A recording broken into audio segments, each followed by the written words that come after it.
Welcome to the Inside Out Money Podcast. Can't even recognize this place. Too many pieces of our past mistakes. Hi, I'm Maggie, and I believe real change starts from the inside out. So let's work together to improve our money and our lives from the inside out. We will explore all things money and our relationship with it. Join me each week with a rotating set of co-hosts, friends, and interviews. Let's jump in. It's time, we going round and round and round and round and round. Hey, Liz. Hi, Maggie. Good morning. Good morning. It's early. How are you? It is particularly early for you. This feels early for me, but this is actually early for you. Yeah. I think that's why our friendship works. Because the time zone offset puts us in the right space for each other. Yeah, it gives me a head start on you, Exactly. which is helpful. Exactly. I wish I had a head start on everybody. I know, you're always a little ahead of me. It's exciting. Ahead yet still behind. Okay, so we talked. Previously, we have talked before. We've met before. We have met before, yes. Many times, Yeah. Actually, we've talked. But first did an episode. Yeah, we just did an episode. But let me welcome everyone to this podcast. Oh, yeah. This is Inside Out Money. This is a personal finance podcast focused on redefining wealth from the inside out. Every week, I speak with a rotating set of co-hosts about a different financial topic to help you improve your financial mindset and tactics. Today, we're going to talk about both. And today, we've got co-host Liz here, and we are going to talk about specific ways and ideas for staying motivated while paying off debt. Because in episode 122, we talked about how debt is becoming overly normalized and hopefully gave you a pep talk to minimize the debt in your life and start taking it on very intentionally. But the reality is many of you might already be in debt. And so we really want to talk about paying it off, but not in the typical way, Yeah, in the inside out money way. Which could involve a wrap, Yeah. right? And even if you're not in debt, even if you are, you don't want to pay it off, you just get to listen to the sultry tones of Maggie's song stylings. Yeah. I mean, I might have a new rap. We'll have to see. But I will say I got a note from Jenna last night on Instagram. Shout out to Jenna on Instagram. And her message was, my law school debt is stressing me TF, which means the fudge. I'm going to say the fudge in case the kids are listening. Is stressing me TF out. But you two rapping/singing brought laughter at least. Yay. With a smiley face emoji. And I was like, oh. I replied to Jen, I was like, that is literally our goal in life. Or maybe not in life, but with this podcast. It's so nice. Sometimes I forget because we sit here and we chat with each other. I forget that other people listen and hang out with us. Because I would just do this even if it was just you and me and we weren't recording it and publishing it. I'm glad you say that because I was with somebody the other day and they were asking about the podcast. Oh. And I was like, they were like, you still doing it? And I was like, yeah. And then they said something, they made some reference, I don't even remember how, but that implied I made money from it. And I was like, oh, I don't make any money from this, right? And they were shocked. They were like, well, why do you do it? They actually said, then why do you do it? Oh, that's... When he said, why do you do it? I was like, I was so second nature to me. I was like, I enjoy doing it. I just...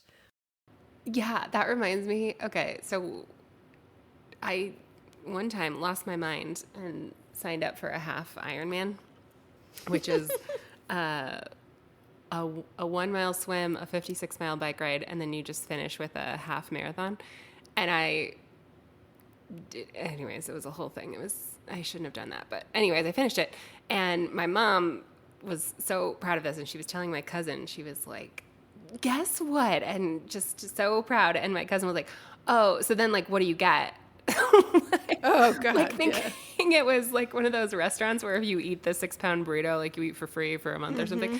And I was like, you get nothing. You pay actually. You feel good. Yeah. Yeah. I know. That's what I said. I go, actually, it costs me money. Yeah, Like I lose money technically. exactly. That is funny. Yeah. What do you get? This is like so many things in life. Yeah. You just get the joy of having done something Yeah. well. And I literally was like, well, it's with a bunch of my friends that I like love talking to.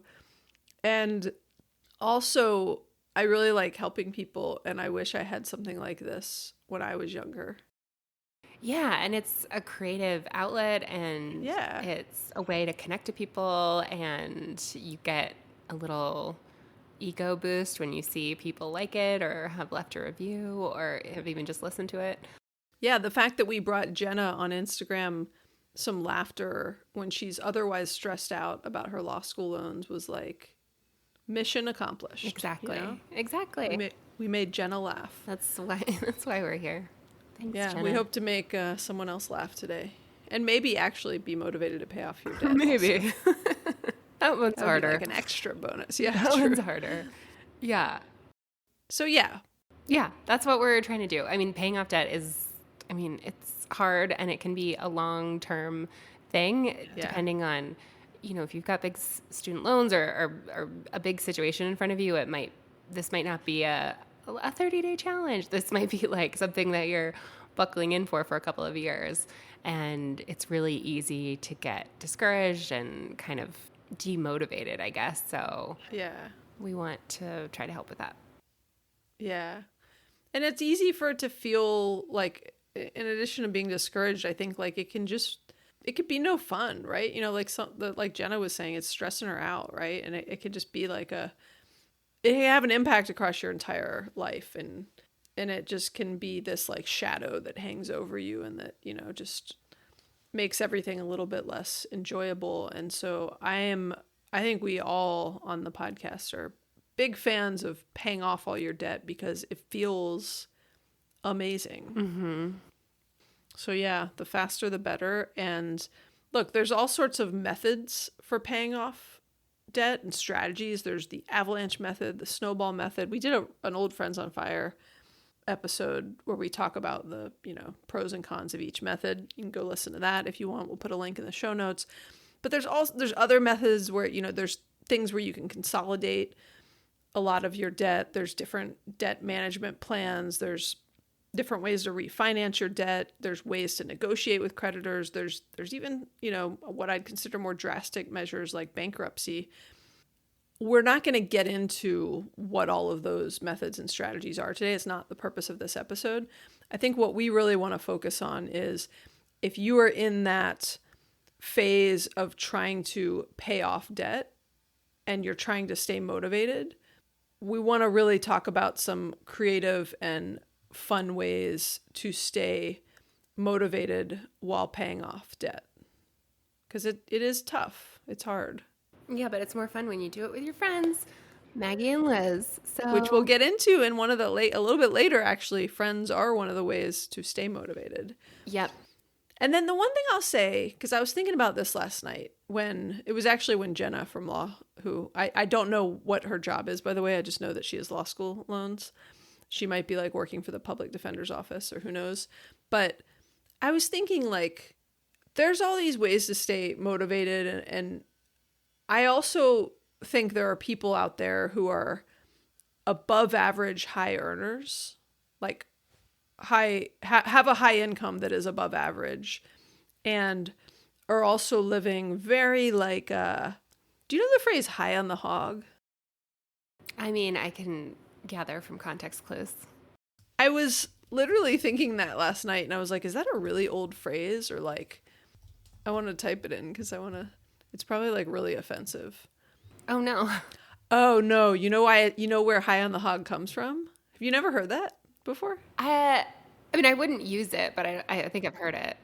It literally is like apparently the top part of a hog, like a pig, is more like luxurious meat, I think, actually. So it means like living a luxurious, comfortable, extravagant lifestyle, often associated with wealth. It implies having access to the best things and enjoying a high standard of living.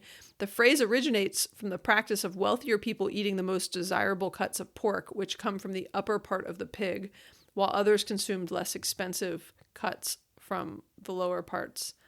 And then it shows all the parts of a pig. Let's move on. Yeah.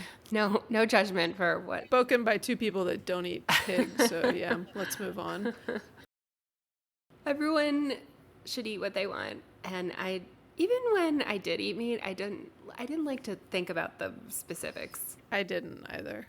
Well, anyways, my point is, if you were living high on the hog, which I was literally thinking this last night. If you make a lot of money, my advice, like, yeah, you can listen to this for sure because we're like fun, but turn this podcast off right now. But my advice for that is like, quit spending so much money and just suck it up and like pay that debt off, right? My advice for paying off debt is just pay it off. I'm talking about there are people that have debt that are making a lot of money and are still just not like, they're just keeping the debt, right? They're just paying the minimum as well. My point is, if you're in a position, and some people are, where they could just suck it up for a year or two and like really pull things back. And I'm not talking about like everything. I'm not saying this well. Do you know what I mean? There are people where it's like they're having to, scrimp and save to pay off debt. Yeah. And then there are people that are living high on the hog. I can't stop using that phrase. Anyways, we're gonna move on. I hear your point. You're saying if you have money, you should use it to pay off your debt and stop going on. I think you were imagining they're like going on lavish vacations and driving fancy cars instead of paying off their debt. Yeah, putting in a swimming pool and like, just unnecessarily, replacing and I say they as in not a specific person. I'm not talking to you, Jenna. I'm just, the law school reference made me think of it because I do know people who make really, really, really good money and still have debt and are just, and spend it all. Yeah. And that was, I guess, my point is like, like that SNL skit, just stop. Just stop. Yeah. Right. If you have debt, have you tried not having debt? Yeah. Have you tried not having debt? Have you tried paying it off? Okay, episode's done. This is our fastest episode ever. Sorry. Okay, moving on. Let's actually get into the episode because I'm not helping right now. You're great. So we're going to go through like some big categories of tactics. Our first one is gamifying your debt payoff, which I think this can help a lot of people. And in general, our brains are hardwired to respond to challenges and rewards. So let's use that and come up with something that works for you, which I think is going to be different for everybody, right? So there are so many printables out there, right? And a printable is just literally like a document that's already formatted for you that you print and you don't have to design it yourself. There are ones that are for free. I'm going to put a link in the show notes to an article on Tiller that has a bunch of different debt snowball spreadsheets that are free. Some of them are more like spreadsheets. Some of them are printables. And there's some that you can buy on Etsy for like $5 or $10. They're not that expensive. And they're very well laid out and designed. And they, have different like themes and shapes, and you put in the total amount of debt, and each square box ends up representing, let's say you have $10,000 in debt you're trying to pay off. There would be, I'm doing this math because this is hard math, there might be 100 squares that are $100 each. I had to put that into a calculator because it's so early in the morning. And we're recording at 4 a.m., by the way. What's funny is that also that example's in the show notes, so I didn't have to get out a calculator. Each square, or you might have something where each square represents $10 because depending on what is what you need motivation for, right? I don't know if you need motivation to pay things off in $10 increments or $100 increments or $1,000 increments, right? Do something that makes sense for you. And there's something you can make something yourself. So like I asked AI for some ideas and they were like, you create this debt slaying monster and have your payoff squares in the shape of a monster. And each payment you make slays a part of the monster. that's not really what would motivate me, right? The debt slaying monster. I would more want like just a really pretty printable that just lets me like, track my stuff and like highlight in a square every time I pay something off. And like that would be exciting to me. But you can turn it into anything that is gamifying and visualizing that debt payoff. Yeah. I mean, just whatever version of a sticker chart you loved as a child, right? Do you want gold stars? Yeah. I am extremely motivated by a gold star. I will do anything for like a fake internet badge. Oh, so that's good to know. That's why I'm so obsessed with Peloton, because every time you work out, it's like you have a whatever day streak and you got this special badge for doing an artist class and a special, and you hit your challenge for the month, and it goes bananas with the. Well, Peloton's a great example of they've gamified working out. Yeah, that's what I'm saying. And and that's what I was saying. Yeah, it's a good example. So now you need to, not you, Liz, but you listener need to gamify your debt and turn it into a game, turn it into something where, and we'll talk more about kind of just some different rewards you could give yourself also. But even just the satisfaction of coloring in the square. Yeah. Seems so fun. I actually remember when I first started sort of getting online into the personal finance online community.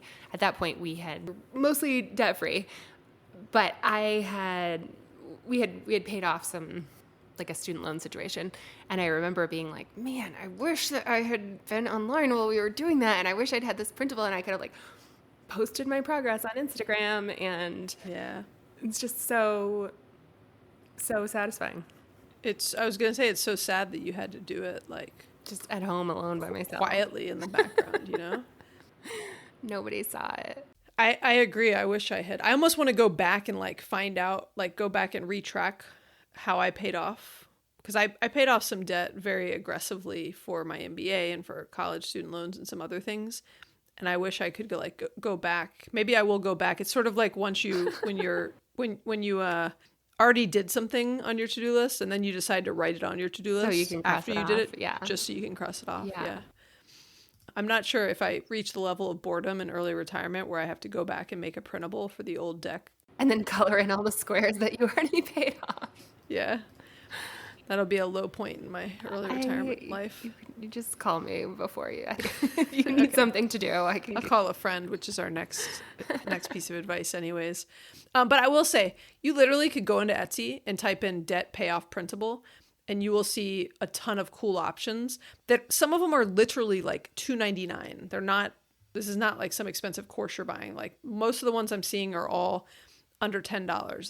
There's a really cool one that's $2.79. Right. And so there's a thermometer style one. Also, you can make your own. If you're really creative, I suggest you make your own. I don't even think you have to be that creative. Yeah, true. If you have Excel. Good old thermometer style too. I remember Price Avocado Toast had a big piece of poster board and they drew one of those thermometers with the different levels and you draw it. And they had it on like, I think their bathroom mirror or something. I feel like my quote unquote printable was just like logging in and seeing the balance, and I just found it so satisfying. I would go in and pay off because I always wanted to get to the next like $100 or even $50, right? I'd be like, if I make a little payment of like $52, then I'll be under whatever the next amount. Isn't it funny how like phases in life are like you used to go in to like log in and see how much debt you had left, and that was like a bit of a dopamine hit to like, keep paying it off. And now I feel that way. Like when I was working and even now, when I am sort of stressed, I'll open my bank account or my like Monarch app or wherever I look at my net worth, and I'll look and see. And I'm the opposite. I'm looking at my net worth now. Mm-hmm. And I'm, so I shifted at some point in life from looking at like my debt to then looking at, the wealth I'm able to build. It's interesting you say that though, because I think maybe I'm the wrong person to be working on this episode, but I actually, because I found paying off debt, 100 times more satisfying than saving and investing for retirement. Well, I agree, but I'm saying now that I don't have debt to pay off, Yeah, you don't have that to look I at basically look at the opposite growth, right? I look at Yeah. like, instead of paying it down, I look at like the growth of things, and it makes me feel better. At least, certainly not having a job, it makes me feel better to see that things are still growing. But I also, when I was working and was very stressed, anytime I'm stressed, I'd like open my Yeah, investment account and it would make me feel better. that makes sense. I can relate to that. I do think, though, that the paying off part is, and again, I don't mean to be, I'm afraid this is going to come out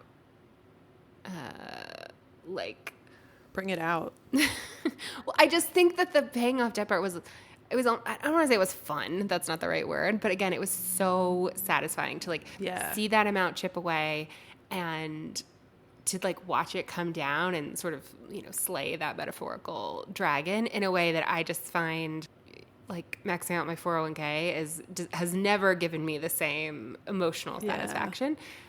And I'm not sure why that is. I think there's a couple of things. I think maybe one, because your net worth, because it's so subject to the whims of the market, it doesn't feel as tied to like your own effort. But I don't want to come across as someone who's like, oh my God, it was actually so much fun paying off debt. It was great. I don't know why people struggle with this. I loved it. Well, that's what I was going to say. You are probably unique in the sense that you were naturally motivated on that journey, right? I think some people, or you're more like intrinsically motivated, right? You didn't have to dig really deep to be motivated. And I think, in that you are not alone, but that might be more unique for some people. Because I do think there's a lot of people who really struggle to stay motivated on that journey. And it feels like a drag. And I also think, the reality of your financial situation can affect 100%. Yeah. how motivated you feel. And I'm trying to think of the times that, I've paid off debt. The big one was my partner took time off work to go do a coding boot camp about, I guess that would have been almost 10 years ago now. was it a sleepaway camp? No. Sounds like camp. With That arts and sounds crafts fun. and Yeah. yeah. And so it was going from a 2-income household down to 1-income household. Plus we took out a loan for, I can't remember now if it was $40,000 or $60,000, but it was a good amount of money. And at the time, I think I was making maybe 80 or 90K. So it was Yeah, it was like half your, it's a lot. yeah, we weren't struggling by any means. And at the same time, we weren't, it wasn't like, oh, it's no big deal. Yeah. It was a very big deal. But I just remember I was going in and we were making these little payments. Again, I would make these little payments of $100 or $500 here and there on top of the monthly minimum was. And it made, again, that like star chart idea, like watching that debt kind of tick down sent fireworks off in my brain. Yeah. But again, it was easier for me. I mean, I had the money to make those payments too. I was, listen, But you were making some trade-offs. I when was. You said you had the money, there were right? times, this is going to sound, I mean, you know me, I love to throw stuff. This was like a time in my life I was not throwing anything I wanted into the grocery cart. And that is Yeah. like my favorite thing in the world. You weren't living high on the hog. Stop saying that. I was like, we were, eating pasta for dinner and Yeah. like skipping ice cream. And You were trying. I'm not saying Yeah, that that's a hardship, but I'm saying Yeah. usually my whole life, my favorite thing is going grocery shopping and buying whatever I want. That's your rich life, is That's just putting whatever exactly. you want in the grocery cart. Yeah. And you couldn't do that. Or you didn't do that. You traded that off. I traded that for the like the feeling of making extra Yeah. debt payments, and it felt really good. For me, I get that not everybody has that same Yeah. brain chemistry. If you don't have that same brain chemistry, the second Yeah. big tactic, which I think is a huge one, Yeah. and you can do it hopefully in combination with the prior one we just discussed, is to really leverage the idea of accountability and also celebrating wins, which we'll talk about. But I think the big one is accountability, and remember that you don't have to do this alone. You can leverage whatever social circles you run in, whether, through work. Maybe you actually have a running group also. I didn't mean to say that you run in, but but social media, it might be people like that you don't even know, like myself and Liz on Instagram, right? Or it could be like good friends or family members.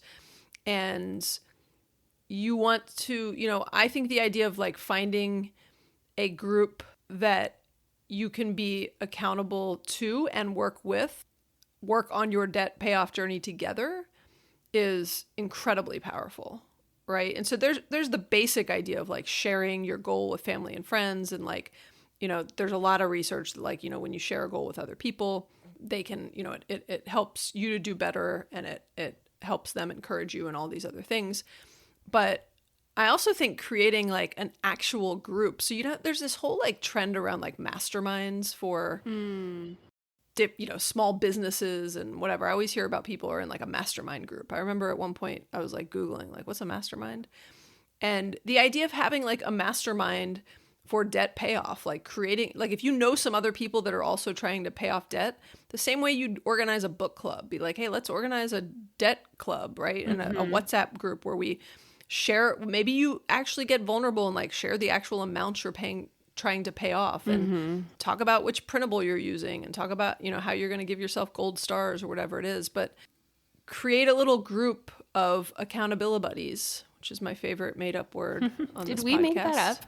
I think we did. Yeah. Right. I think it might've been, I think it was us. Yeah. I don't remember. Yeah. I wasn't sure. You're here. So let's give ourselves credit. I think that's we've talked a lot about that in general. Good things happen when friends have conversations about money. Speaking of, Maggie, we were recording this on August 5th. Have you and Greg done your money date for July? I thought you were going to say it's my daughter's birthday. Have we celebrated it? Because I was like, oh. Did you forget your daughter's birthday? No, we didn't forget. That's not where I was going. We made waffles this morning. We did many things to celebrate in advance. We haven't yet.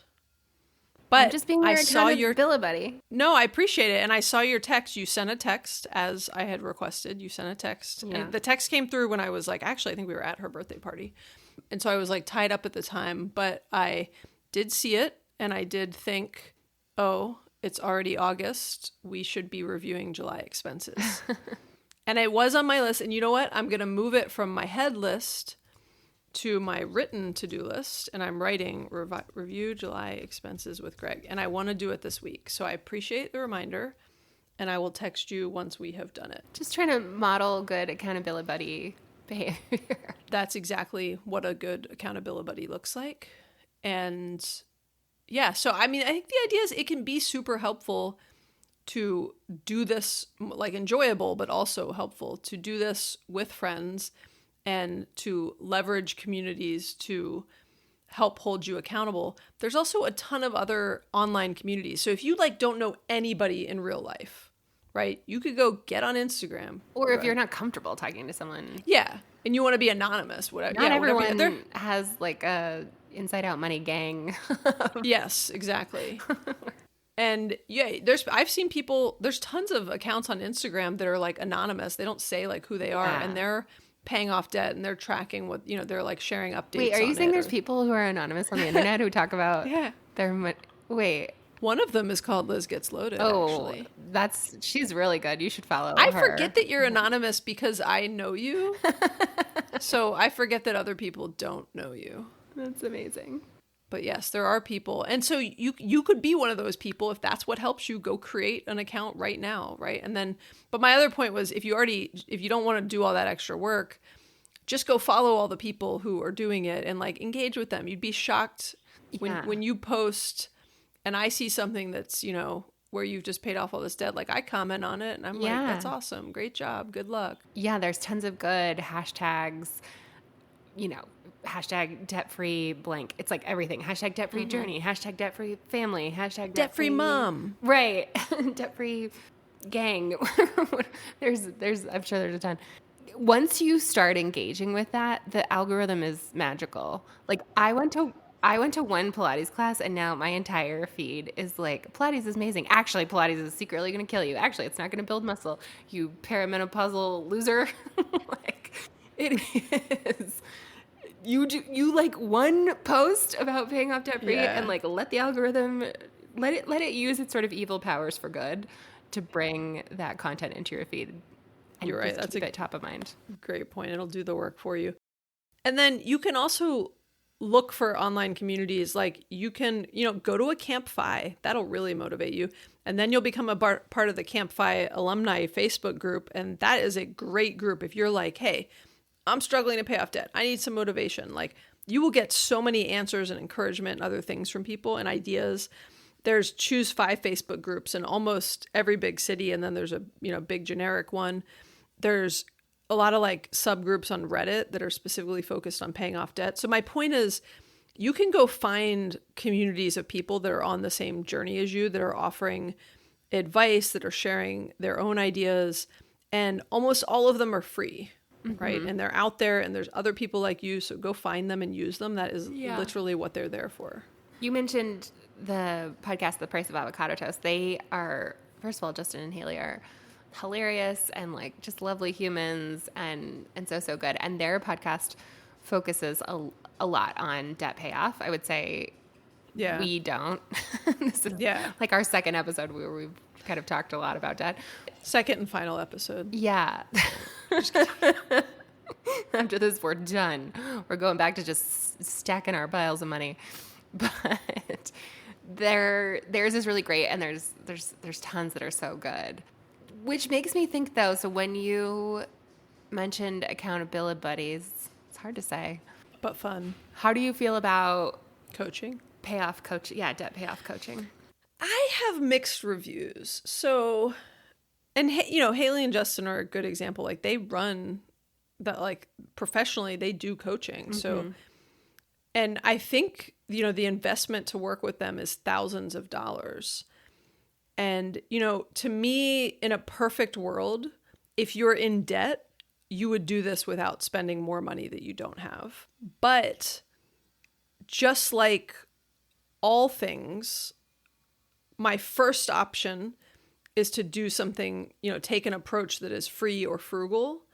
Eventually, when that's not working for you, I do think it's okay to seek professional help and advice, which often is in the form of like, therapy, coaching, etc. And you do have to pay money for, good quality versions of that. And so I'm not against it. And they have, an amazing group of success stories of people paying off massive amounts of debt in their program, right? And so if that's what you need to stay motivated, and I think it's like, again, I always say like, you got to know yourself, right? If you've already tried all this stuff and it's not working and you're just getting deeper into debt, then you might need a really structured program, like they provide. And yeah, I think it's a personal decision, right? What do you think?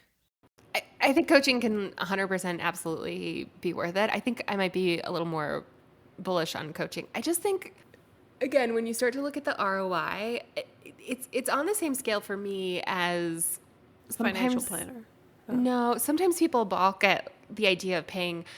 So we all use Monarch money because we love it.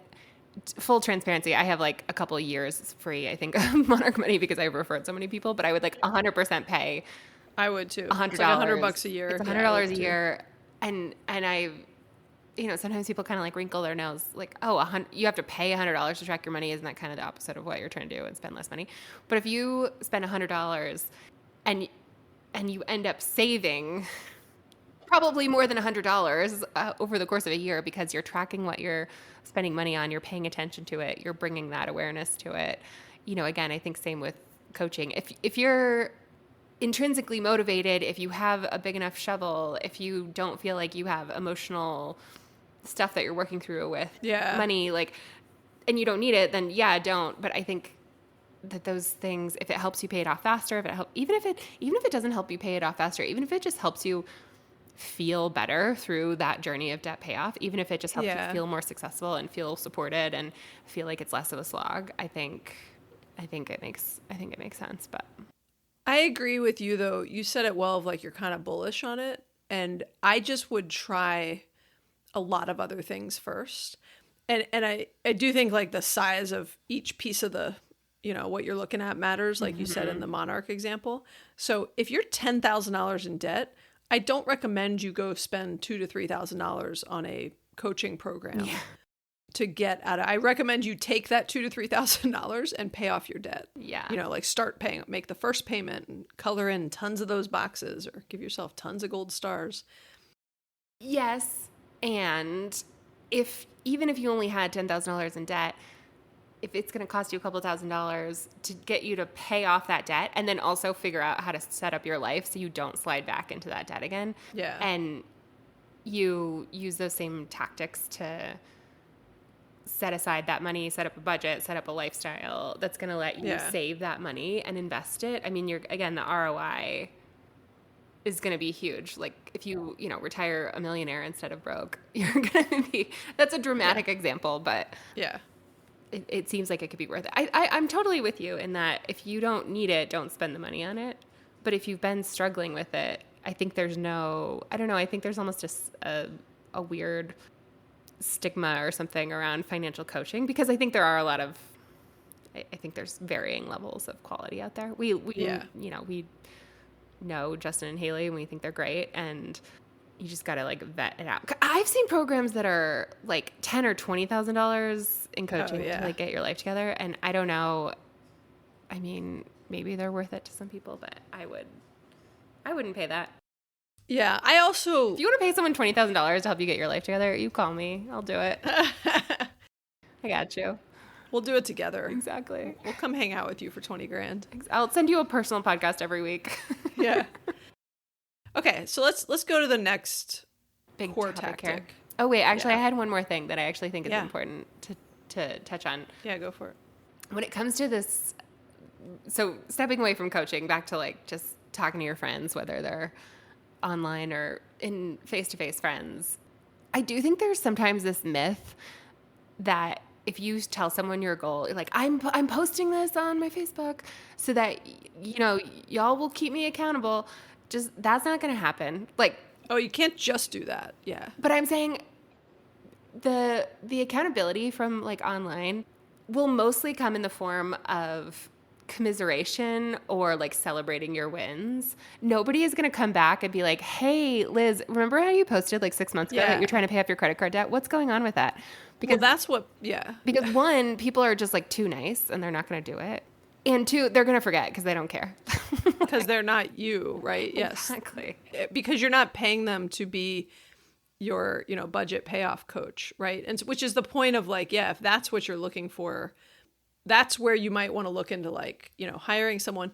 Or like I said, actually create a small group. If you know a few people, like I know tons of people in my neighborhood and we play pickleball together. We do a bunch of stuff together. And if I was looking for a true group, like my reference to a mastermind earlier, I would put something on like my neighborhood group and say, hey, is anyone else trying to pay off a bunch of debt right now? Because I want to put together a small group, kind of like a book club or like where we meet every other week and we talk about where we've been and we do text each other and hold each other accountable and all that.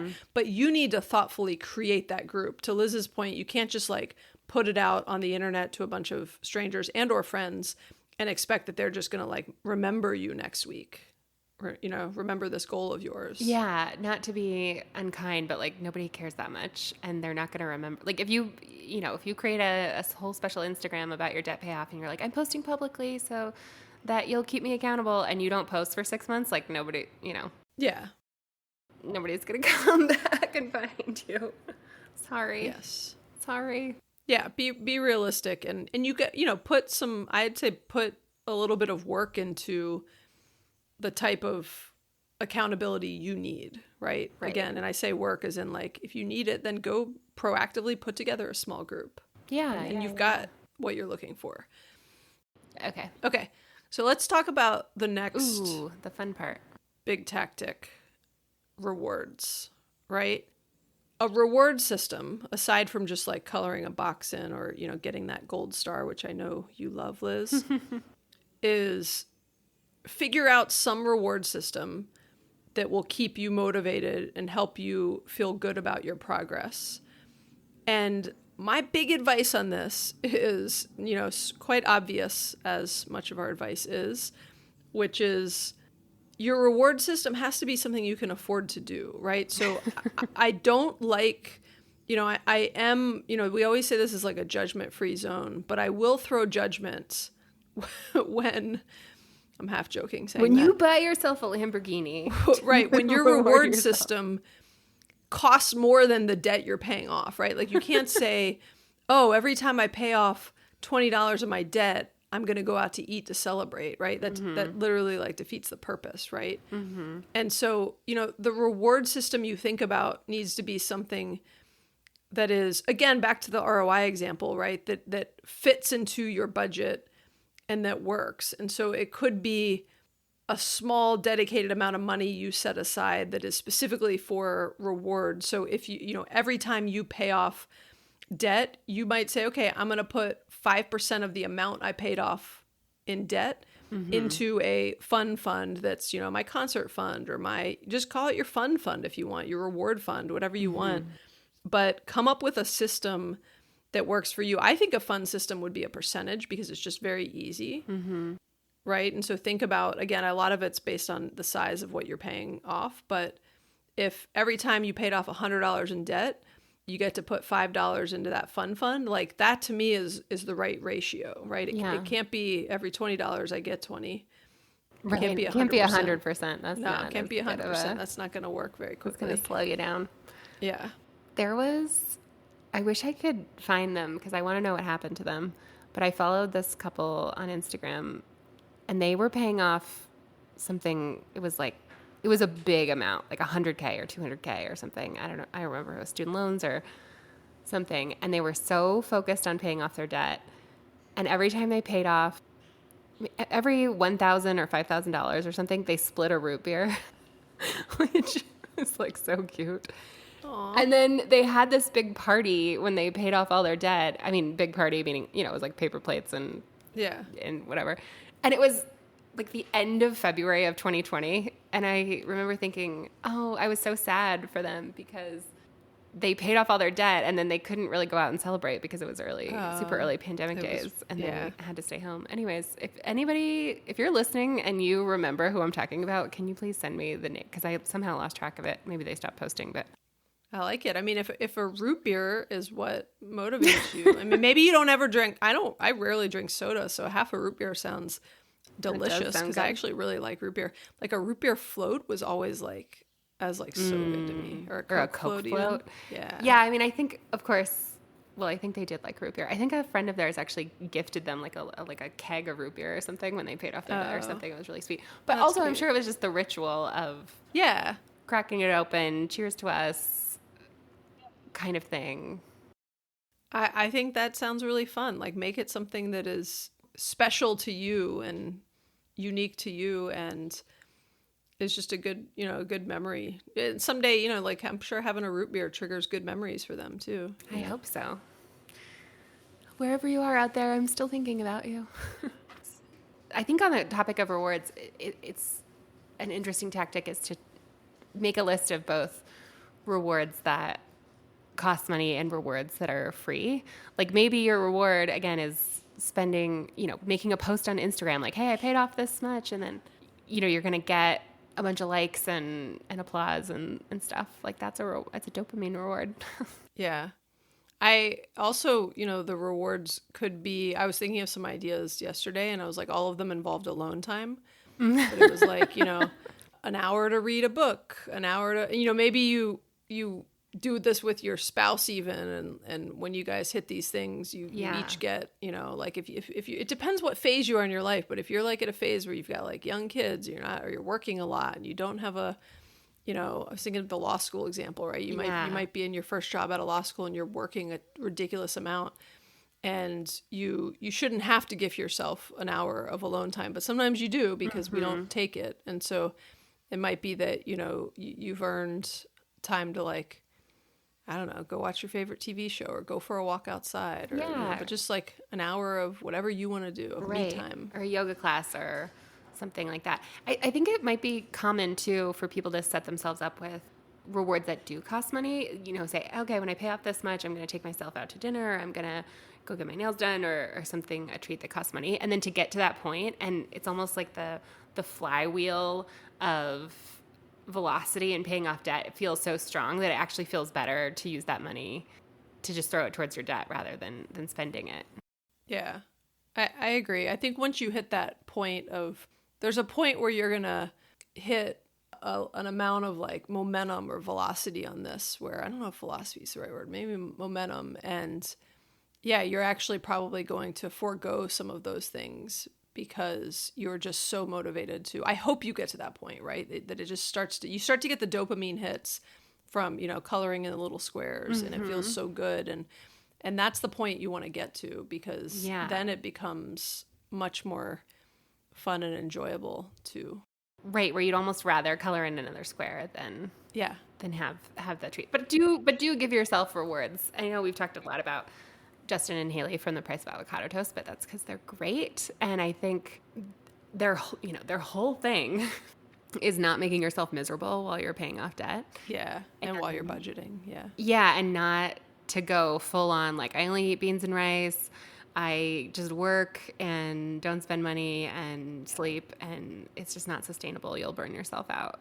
Yeah, I totally agree. I'm not saying like, and then you won't even want your reward. It's going to be so great because maybe you do want your reward, and that's awesome too. But keep the reward reasonable. I love the root beer example. The root beer. Yeah, I mean, I'm just saying, keep it reasonable, right? I think that's our biggest advice is like, rewards really help, but it needs to be a reward system that you can afford at this stage of your debt payoff journey. One spindrift. A spindrift would be a reward. I love spindrift more than most people, but a spindrift could be a reward. Spindrift actually would be a good example for like me because I don't usually splurge to get spindrift, and so to me a spindrift would be like a special. It'd be like, ooh, we're gonna do something fancy tonight. I really love spindrift, but I don't think it would motivate me to do it. I feel entitled at this point. I've experienced spindrift and lifestyle inflation. That's funny. A root beer though, you know what? Yeah, full sugar, all that high fructose corn syrup at once. I just don't get to drink soda that much either because I don't drink caffeine. So but root beer is caffeine free. Exactly, but it's not common to find it out in the world. Do you know what I mean? Yeah. Anyways, now I want a root beer. I know, I do too. I just have this stupid bottle of water here. Great. It does have liquid IV in it though. Oh, that's nice. Maybe that's your treat. Also, I wouldn't consider liquid IV a fun treat, by the way. I love it. I've actually been making it. Usually I just put like literally a sprinkle in. Like I take one packet and it lasts me a long time. But I've been doing one whole packet and one whole Nalgene, which is still half strength. That's still diluted, yeah. But like, it's actually, I'm like, wait, actually this is pretty good. Have you ever just eaten it directly out of the packet? My kids do that sometimes. Kate does it. I think it's disgusting. Like it's like, what are those things we had as a kid? Like Fun Dip. Fun Dip, exactly. Yeah. I was like, fun pack. She also eats Emergency directly out of the packet sometimes when she wants a treat.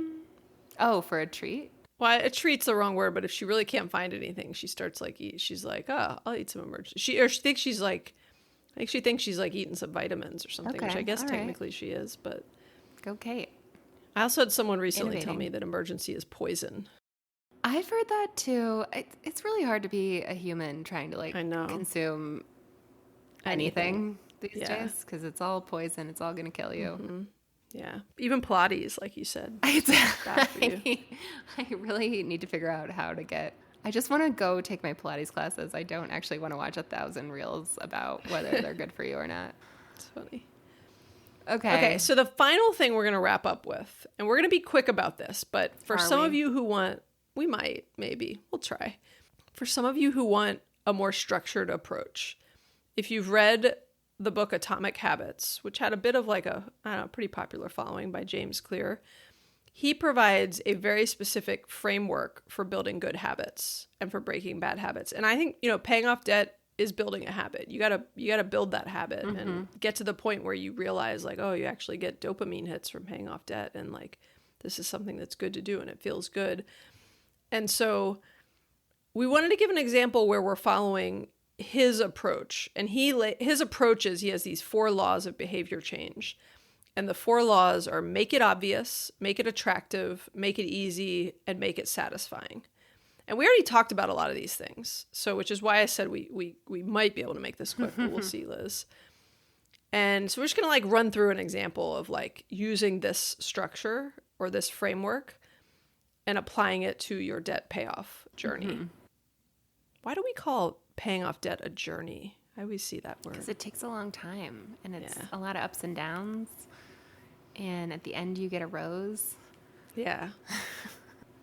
Bachelor in Paradise this season. You caught up? Oh, I'm not. I haven't watched. I think there was a new episode this week. Okay, I haven't seen that one. I either, haven't seen, but I am. Otherwise, I'm caught up. I watched the one where they danced around like birds. Oh yeah, I think that was the last episode. That was how I feel when I'm like rapping on the podcast.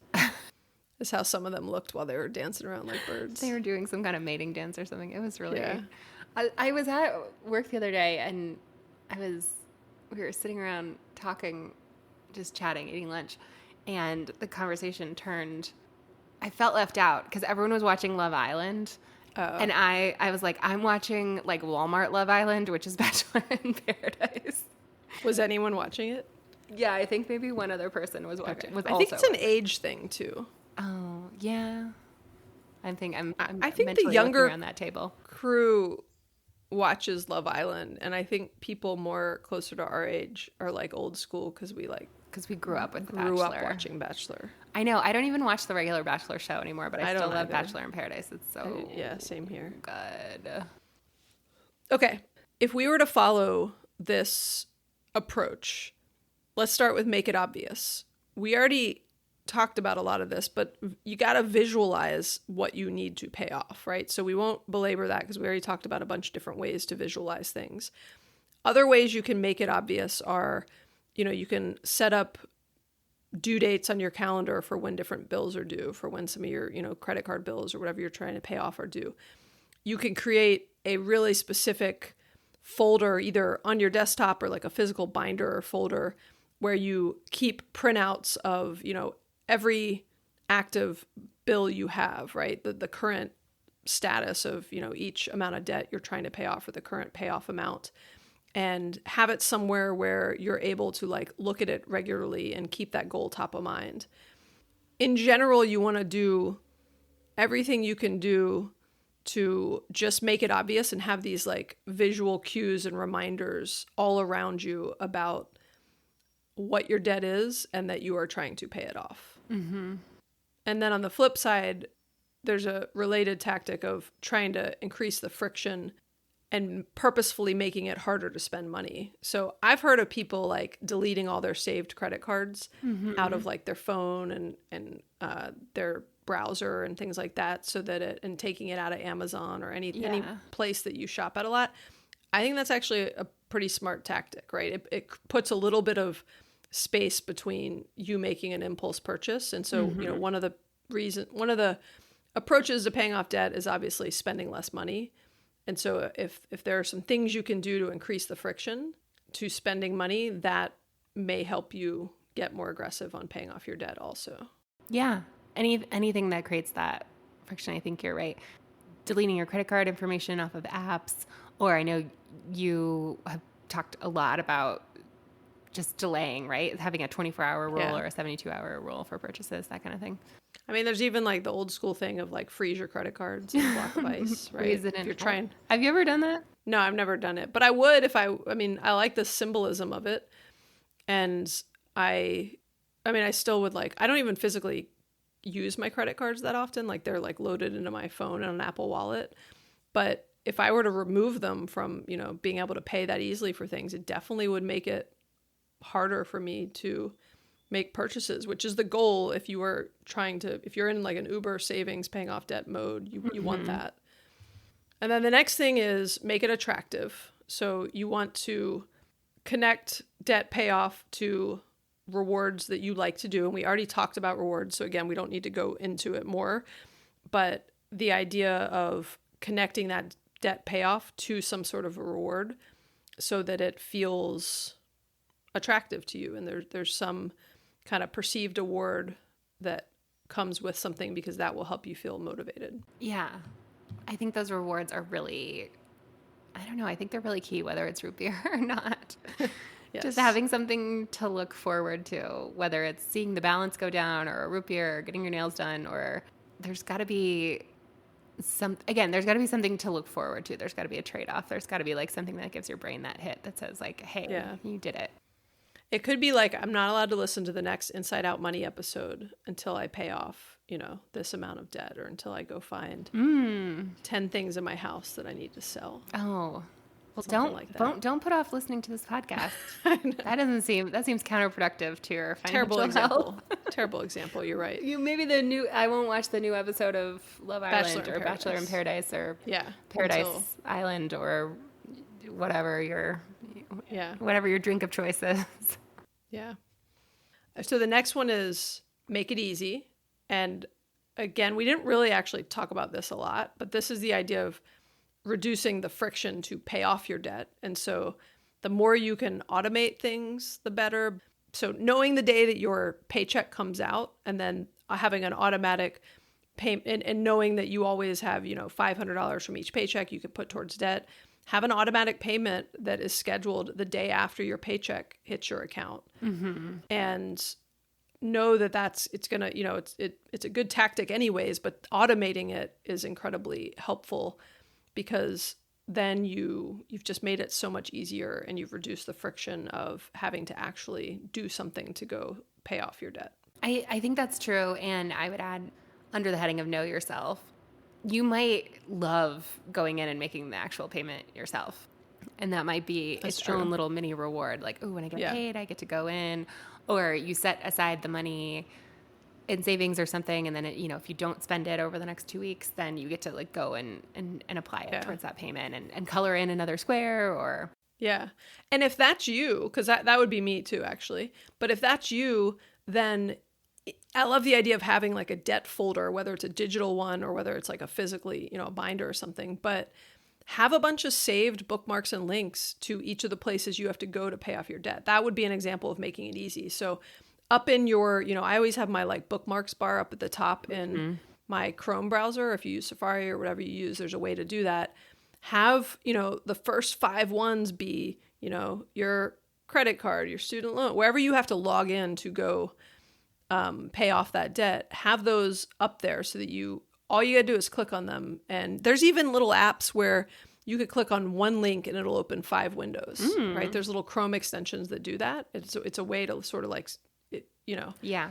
Automate the. Well, no, create like a routine where it's like, if every morning there's 5 things you have to go log into, I used to manually log into every single, when I got to work in the morning back in the day, when I was at my first job and I had to go into an office and wear a pencil skirt, I would literally log into every single account manually every morning when I got to work. I would log in and look at my checking account and then my credit card and then my whatever else. And just because you wanted to see how things were going. Yeah, because this was before Mint, right? Oh, yeah. Or Monarch. Yeah, definitely before Monarch, and definitely before Mint. So, yeah.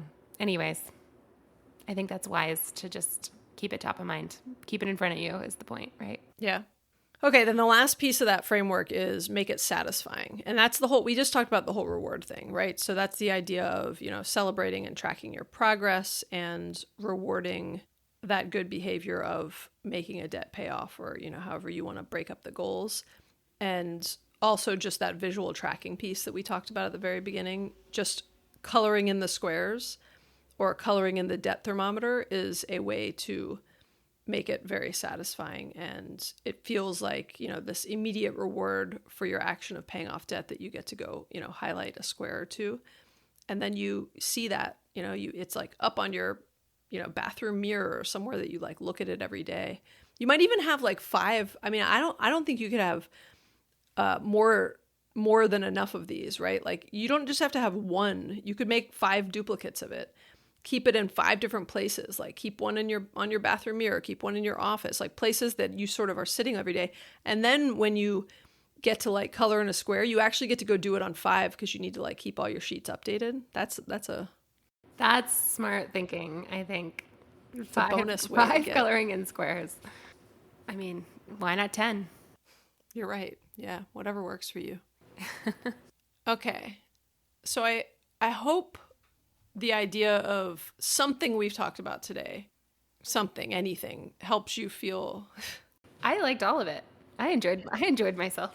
But I hope something in there helped, right? Not everything's going to speak to you. Not everything is going to be, you know, the piece that is helpful for you. But I think you can take, you know, one thing or many things and stack them on top of each other. And again, if you need more structure, you know, stack a bunch of these things on top of each other, which is essentially what the Atomic Habits approach is doing. Is he's just laying out a format for a bunch of these things all together. And look, I'd say also just remind yourself that, you know, as much as we were saying at times, like the idea of paying off debt can be fun, it's not going to be fun to everyone. It's probably not fun to more people than it is fun to, if that makes sense. Yeah, I agree. I think, again, we might not be the best experts here. We're like big dorks. We're like, it's so fun. And you just like drink a root beer and pay off your debt. And it's the best. Yeah. But like, just let's, as much as we want to normalize like not getting into debt, let's normalize that like paying off debt can suck, right? Like, yeah. I get it. And I did once pay off a lot of debt. And I think just the mental realization and the mindset of like, this isn't necessarily going to be easy or enjoyable, but do your best to try to make it as easy and enjoyable as possible, given your personality type and like what works for you. Right. And yeah, I wish you luck on your debt payoff journey, whether it's, you know, a small amount of debt or a big amount of debt. Yeah. And if you can, I mean, if you decide to go online and talk about your debt payoff, like, I mean, if you decide to make an Instagram account or something, like, let us know, DM us, we'll follow you, we'll share your account. Like, we'll try to be part of your online community. I think it's interesting. I think there's a number of people who have said that like that part of it was was almost the easier part to make community. It's relatable to say like, I'm in debt, I'm trying to pay it off. Once you get it paid off, and then you're talking a little bit more about building wealth, that's the part that can almost feel more sensitive. Yeah. Like that's the part that's a little bit more like, ooh, I don't want to talk about that. Everyone can relate to having student loans or trying to pay off their car or trying to pay off credit cards. The stacking cash part is where people are like, oh, now fancy. That must be nice. Yeah, it's why, quite honestly, we have, you know, hundreds of episodes, and we now have 2 episodes where we talk about paying off debt, because we do talk about a lot of things that are kind of relevant in our lives right now.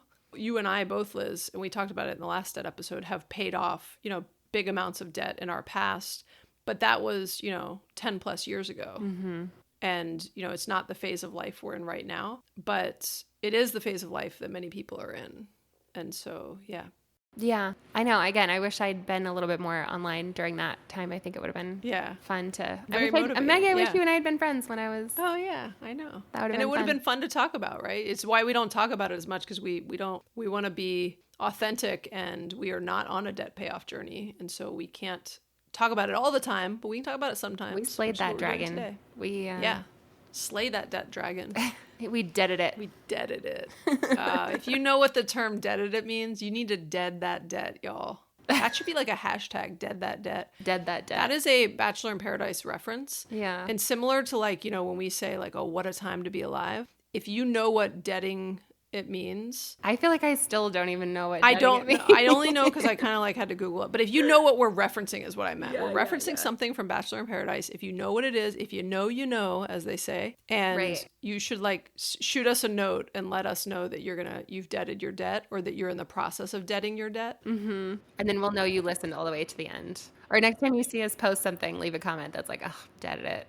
But we'll also know that you watched Bachelor in Paradise, which is the more important thing there. So yeah. If you don't know the reference, it's not as funny. So that's what I wanted to ask you about when I was like asking you over text how caught up you were, because we had just watched the Deaded episode, and I was like, I need to talk to somebody about this.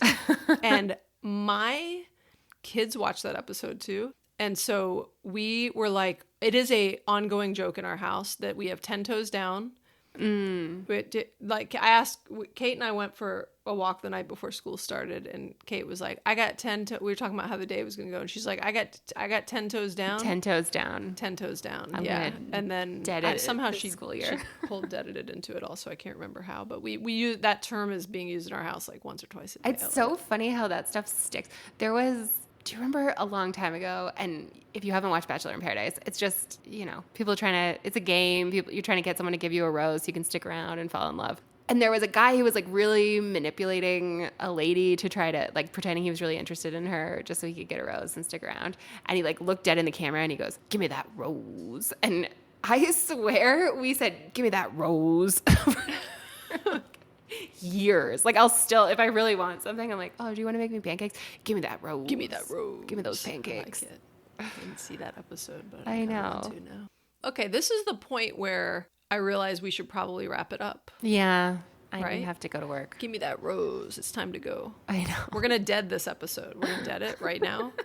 So thank you for listening. We've deaded it. Yes. We know your time is limited and valuable. We appreciate you spending some of it with us. So give me that rose. Give me that rose. Give me that rose. I We haven't rapped in this episode. Oh. Let's talk about debt, baby. Be. Let's talk about you And me. Let's talk about all the debt that will pay off. And be debt free. Oh, and be debt free. I like it. Let's talk about debt. Okay. I love it. We Okay. appreciate you guys. I think we did it. Yeah, we did it. We did do it. appreciate you. I hope this is helpful or enjoyable or Yeah. something. And when we talk about sharing this episode, like one of the best things you can do is to share this episode with someone, but share it with someone who you want to like create your little debt payoff group with. you know? Yeah. Share it with people you know, friends that you know are in debt, and say, hey, let's like do something together to stay motivated. yeah. Also, if you have any thoughts or questions, we always love to hear from you, and we want to hear from you if you're watching Bachelor in Paradise this season also. You can leave us a voicemail or text us at 404-981-3370, or you can always hit us up on Instagram. Liz is at Liz Gets Loaded, and I am at Inside Out Money. Thank you guys.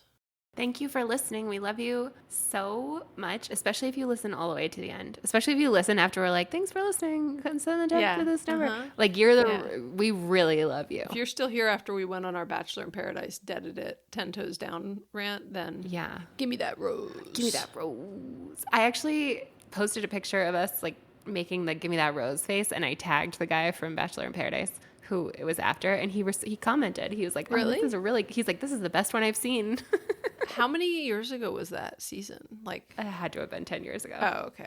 I don't know if I watched it in the early days. Oh, it was I didn't watch so it till good. Greg's the one that got me into it. It was big joke. drama. It was big drama. Yeah. Okay, well, on that note, or not, thank you guys and have a great day. Bye, Liz. Bye, Maggie.